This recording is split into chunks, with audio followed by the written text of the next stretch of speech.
Today, when people use the word religion, they have a certain idea of something in mind. Religion is basically like a genus, or it's a category of which there are different specimens or examples. Like Islam is a religion, Christianity is a religion, Judaism is a religion. This is a very, very new way of looking at religion. And it's not actually the original use of the word. A religion originally in Latin used to mean the duty that you have to render unto God. Now, the question of how we got from that definition, religion as the duty that you owe God, to this super category of different faith communities that fits inside of it, that is the story of secularism. And secularism, it's not just a political ideology, it's a totalizing way of looking at the world, and it is the dominant viewpoint that is making up the soup in which all of us swim. So if you imagine a fish in water, and one fish asked the other fish, how's the water today? And the fish said, what water? That's secularism. This is what we swim in, and it's very, very hard and subtle to understand where it came from, how it changed, how we define and think about ourselves, our faith, our families, ethics, morality, pretty much everything. So today we want to bring that implicit, hidden thing, which is secularism, and we want to shine a light on it. We want to put it under a microscope, and we want to understand it, how it works, where it came from, how it was imposed upon us, especially as Muslims. And we want to demonstrate what the difference is between the Islamic alternative of what used to exist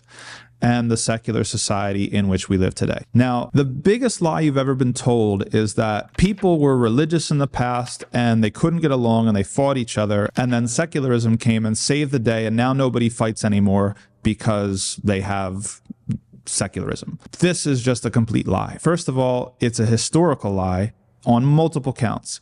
We don't have to go very far to look at the global war on terror, to look at World War I and World War II, all of which happened in a secular age that were probably the most brutal conflicts that we've ever seen as a human species. By the way, a great book recommendation, if you're interested in more, would be to read The Myth of Religious Violence by William T. Cavanaugh. He explains that this isn't even an accurate rendering of the past, that people were always at war and fighting because of religion. Even if you were to say, okay, this isn't the world's story, this is just European history, that maybe Europe had their wars of religion as is known in the history books, and so it was a European solution to a European problem. That's getting closer to the truth, but that's not even 100% true, because it's very, very difficult to parse out and separate what people were fighting for.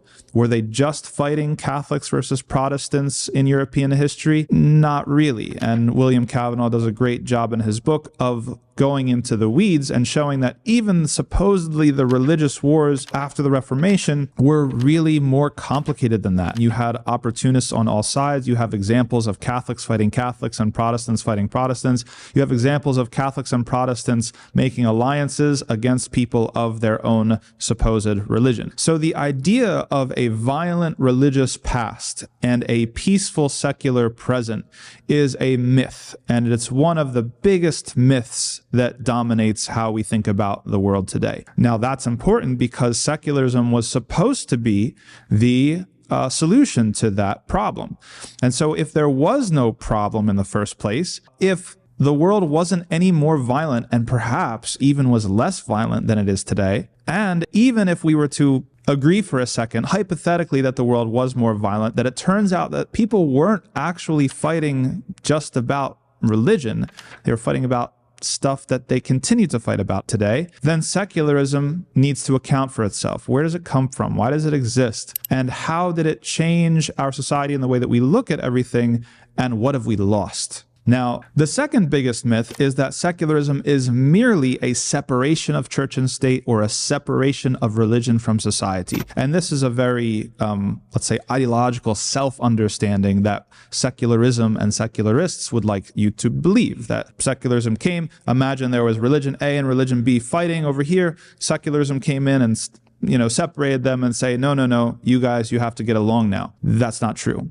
Secularism is not a separation of church and state or of religion and society. Secularism is the production of entirely new forms of religiosity. Yes, there's a secular version of Christianity and a secular version of Judaism and a secular version of Islam and a secular version of everything else.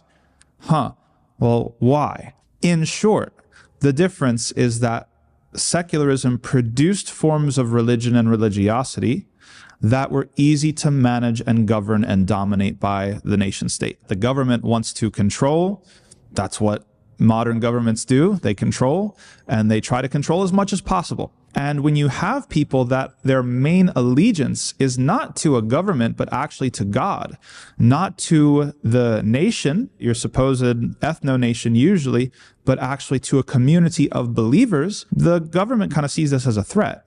Now, you should be willing to live and die for us, for the nation, for the government. You shouldn't necessarily be so fond of your faith community or so dedicated to your God that would come in the way of serving, let's say, in a time of war, the army, your nation state, etc. And so this is where secularism comes in. Secularism comes in to produce new forms of religion and religiosity that are much more amenable to the government, that are much more friendly to the government. And so imagine you had a cloth, okay? And your religion originally was this big cloth. What secularism does is secularism basically cuts that cloth down to size. And so it will say, this is what fits in our version or our vision for society. You guys have these elements. We can accept that. You can, your 5 pillars, your prayers and your fasting, your personal status laws, some things that having to do with your marriage and your burial rituals. We'll let you keep that for the most part. But these other things out here, your ideas of how society should be run or how government should be implemented or other things that affect society or public morality, such as prohibition of gambling or the prohibition of alcohol, the prohibition of fornication and of promiscuity, right? These things are not, they're not accepted here, right? These things are not secular concepts. And so we need to now produce a different version of religiosity that is okay with being put into a box. That is what secularism did. So rewind that. Secularism is not about separation. It's not about separating state and society. It's not about separating, rather, religion from government or anything like that. It's about producing a new type of religion that is very, very easy to control by the government. Now, where does this come in with the definition of religion? Well, glad you asked. This is exactly where the change in the definition comes in. Remember, religion used to mean your duty to God. And if it means your duty to God, then there's no negotiating that. That is the absolute most important thing in your life. Okay, that definition won't work for secularism. The first thing we're going to have to do is redefine religion. And so religion then comes to mean that it's just your little faith community and you are one of many religions, and this is kind of how you work. And it gives equal validity to all religions, and it also poses this arrangement where the religion is now subservient, or it's secondary, it's subordinate to the interests of the government. That's the definition that secularism likes. Now, there's other things that secularism did in order to achieve this difference. So one of them, remember we talked about the faith community and you identifying with a community of believers. Maybe they're even a worldwide community of believers, and that's going to actually erode and chip away at your affinity for the nation state and the flag, and you're willing to go to some foreign country and die for it. Well, they don't want that. And so in order to replace that, what do we have? What's going to rival the imaginary individual identification with their religion and their community of believers? The citizen. The citizen is what's going to replace that. You're not going to think of yourself anymore as a believer in the world that is tied to a community of believers worldwide and that they have obligations upon you and you have obligations towards them. We want you to think of yourself as a citizen, which is why in every single classroom in almost most of the world today, the map that they put on the classroom wall is a political map.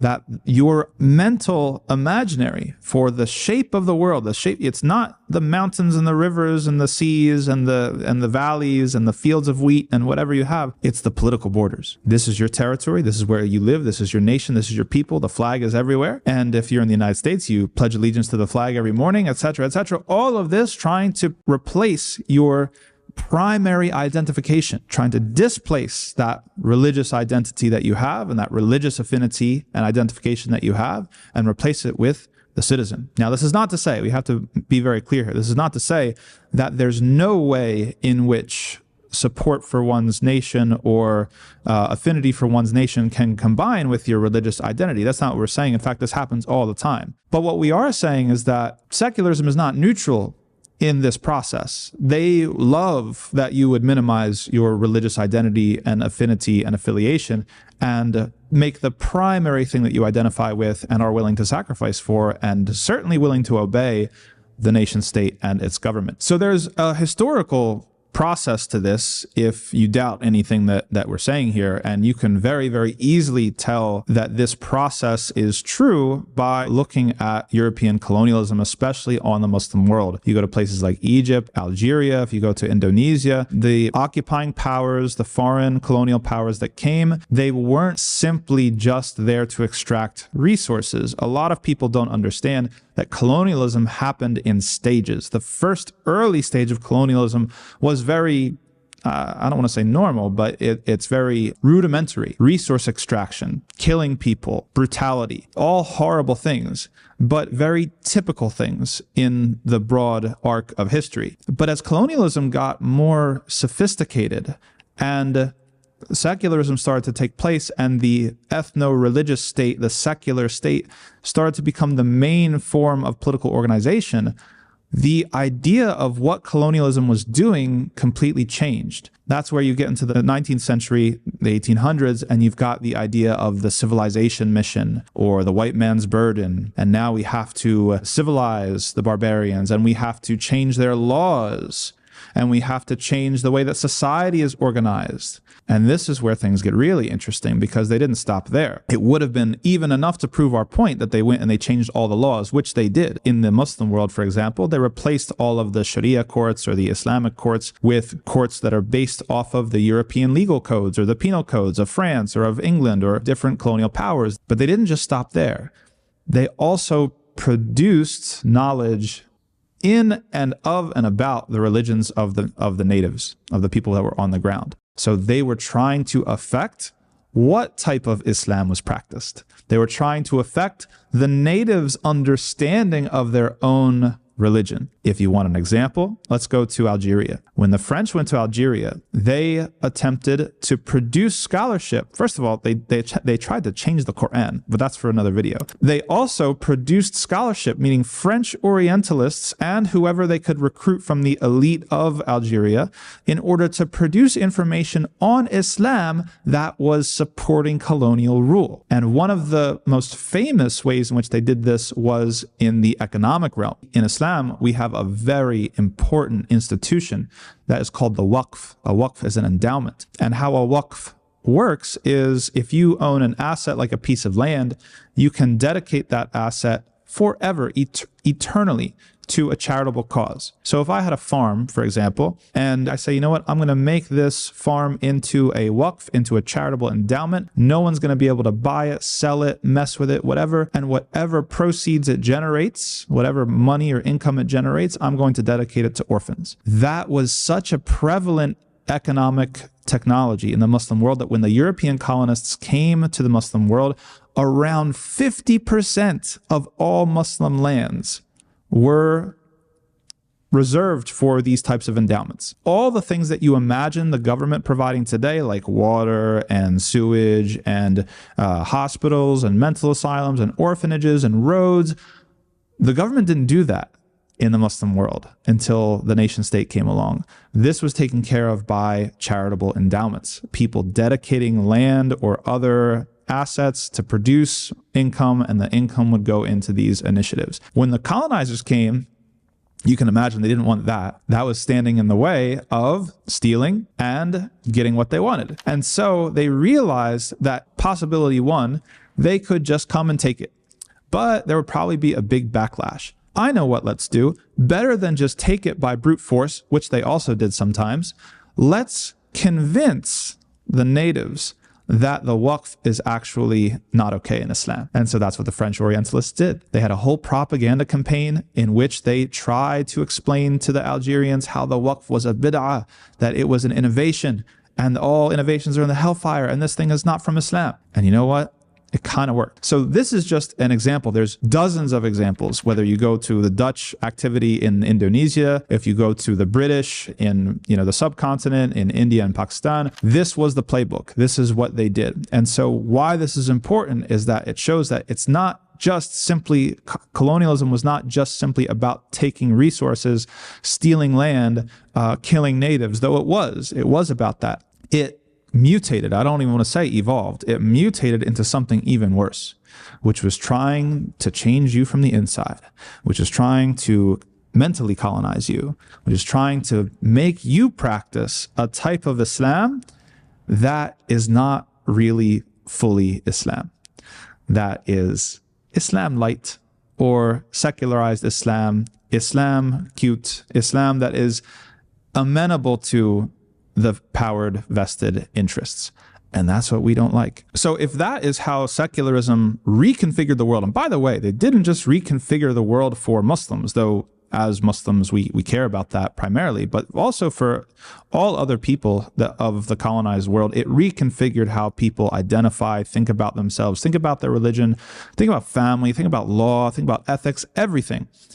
Okay, so then what is the alternative? What is the Islamic alternative? First of all, rather than understanding yourself as an individual citizen, we understand ourselves as servants of Allah subhanahu wa ta'ala. That is the most fundamental thing. We don't even belong to ourselves. We belong to Allah subhanahu wa ta'ala. Allah subhanahu wa ta'ala tells us that every breath that we take has to be for Him. That every decision we make, every action, every act of worship, of course, it has to be for Him and for Him alone. And that's our higher calling in the world, that if we have an allegiance or an affinity, the ultimate affinity is to God, is to the Creator.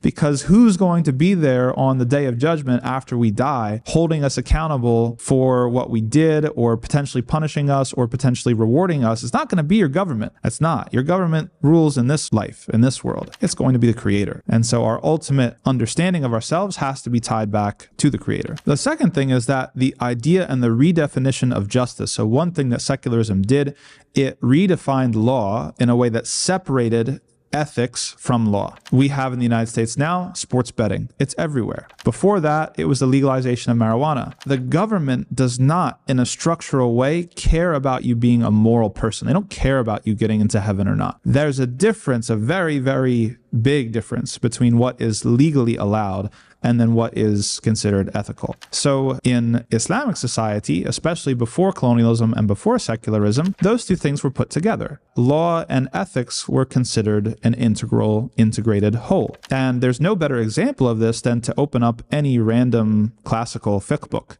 right? And fiqh is often translated as Islamic law. But what's the first chapter in a book of fiqh? It's not having to do with penalties or fines or punishments. It's about water, and what water you can use to purify yourself. And then it's about prayer. And then it's about fasting or charity and all these acts of worship. And then other things that a modern understanding of law would look at, like, why is this stuff in a book of law? Well, that's exactly the point, that Islam puts all these things together, because your moral capacity to pray to Allah and render your gratitude to Allah, the duty, the original meaning of religion, the duty you owe to your Lord, that is how you build the capacity to follow criminal law and not kill anybody and not steal and do these other things. So they're all together. Whereas secularism also changed our understanding of family so that we think of ourselves more as individuals and autonomous individuals. I think about what's my education and my major and my career, and I'm going to move across the country, or I even might move to another part of the world just for a job. That's a very, very new way of thinking about things, as opposed to understanding yourself as part of a family, as part of an ummah or a community, that they have rights upon you, right? We always joke, if you go back to the village or you go to some of the older generations, and they seem nosy, don't they? right? You come back and like, what were you doing? Where'd you go? Hey, what were you doing there? What are you doing tomorrow? And we feel uncomfortable about this because we're very secular. So we think that, like, listen, don't be in my business like that. I don't want to, share that information with you. But that harkens back to an older way of doing things where there was an understanding that there was a mutuality, that they had rights upon you and you had rights upon them, and you weren't just an individual floating through space. As we know, the Prophet ﷺ talked about, your mother, and talked about how paradise is at your mother's feet, and talked about the rights of your parents. And there was a companion who was making tawaf around the Kaaba, and he had his mother on his back, and he asked somebody else, have I repaid her for what she's done for me? And he said, no, you'll never repay her. You haven't even repaid her for a single breath or a single pang of labor that she felt when she was delivering you. That's a very non-secular way of looking at family and your obligations to family. And of course, our ideas of freedom and control have changed completely. That we've been told, and part of what secularism sells as one of its selling points is that, well, we live in a freer society. We don't have witch hunts anymore. We don't have, people doing black magic on other people, or the church coming knocking at your door. Why weren't you at service on Sunday, or things of that nature? So secularism purports to have freed you from certain things. But of course, we have to realize that the secular state has more control over us than any government has ever had in the past. You look at what's going on now with surveillance and with spying and with detaining people randomly. The national security interest is a blank check to do anything. And there's nothing that is going to stand in the way of the government essentially doing what they want. So it's not accurate or fair to say that secularism made us more free. It did not whatsoever. In fact, it only changed the pattern of constraint. That there were certain things that constrained us before. Those nosy family members, maybe your imam or your pastor or your priest wondering where you are on the community day of worship. Yeah. But now there's other things. There's surveillance, there's passports, there's thumbprints, there's all these other things that we have that modern nation states do. Now, some people will wonder and say, well, why don't you just go to an Islamic country, or what about these other nations in the Muslim world? And the honest truth is that these are just secular nation states, the vast majority of them. They operate in a way that's not very different, and certainly not structurally different from the nation states of the West, whether the United States, Canada, the UK, Europe, what have you. Part of it, remember, secularism doesn't get rid of the cloth entirely. If the cloth is your deen or is your religion, it just cuts it down to size. Now, you can practice within these boxes, but you can't practice that. So the vast majority of these governments still operate on a secular framework. Law and ethics are not fully integrated. The guidance from Allah subhanahu wa ta'ala is not the highest order. It's not the highest call. The highest call is the government and obedience to the government. And that shows us the task at hand, which is, how does a Muslim respond? And how does any person of faith or person of conscience respond in this time? And it's a really interesting dilemma. That one thing that we hope to do is to demonstrate to the world opportunities and different possibilities for life that have maybe not been extinguished, but are certainly forgotten and certainly displaced. And so Islam offers a very, very important alternative to the current world order as we look at the increasing state power and increasing state surveillance, and we're concerned about the emptiness of our lives, and we're concerned about the immorality of our society, where you're just a couple mistakes away from being without a home, without any support, without anything. We believe in offering an alternative to a society where people can look and say, wow, like that actually kind of makes sense. Maybe we should do things like that. And there's lots of room in our current setup and configuration to actually demonstrate those things. So if you go to the waqf, again, let's get back to the endowment. A charitable endowment, at least in most Western nations, is something that you have complete freedom to set up. Now, most people in the West, they can't imagine paving roads without the government. But in fact, this was the norm. Most people, they can't imagine hospitals that are run just by endowments. But this is the norm. In fact, the university system, as corrupt as it currently is, the original idea of an endowment for a university was from Islamic law and Muslim society. Now, that's a whole other issue in some things that have happened with neoliberal models of, profit over everything else. But the general idea of having an endowment to provide these things is a really important Islamic institution, and it's one that we should really prioritize setting up to demonstrate people that there's other ways of having quality of life, that you can have these things and not necessarily by turning over half your income to the government. And of course, one of the most important things we can do is to look inwardly and to notice how we have been affected. Again, this is the soup that we're all in. This is the water that we swim in, that secularism has affected our ideas of who we are and what religion is, how we should be affiliating and defining ourselves. So we should all do that work of looking inward and paying attention to ourselves and noticing the ways that these things don't come organically. Actually, they come from a very, very recent hegemonic ideological project that happens to be dominant in the world right now. So to close, secularism, as we've said, is not simply a political system. It's an entire worldview. It shapes everything, and it shapes how you define yourself, your religion, your society, your family, your ethics, your morals, your values, and justice. And as Muslims, we have to critically engage with it. We have to understand it as a historical phenomenon, as a hegemonic political phenomenon, as an ideology of dominance and of reshaping us, our lands, our worlds, our families, and how we think. And our goal is not to simply stop at critiquing and noticing the bad stuff, because there's plenty of bad stuff to always know, but it's also to revive Islamic alternatives and then to also demonstrate those alternatives to people and the societies in which we live. The final question is, are we ready to take that challenge?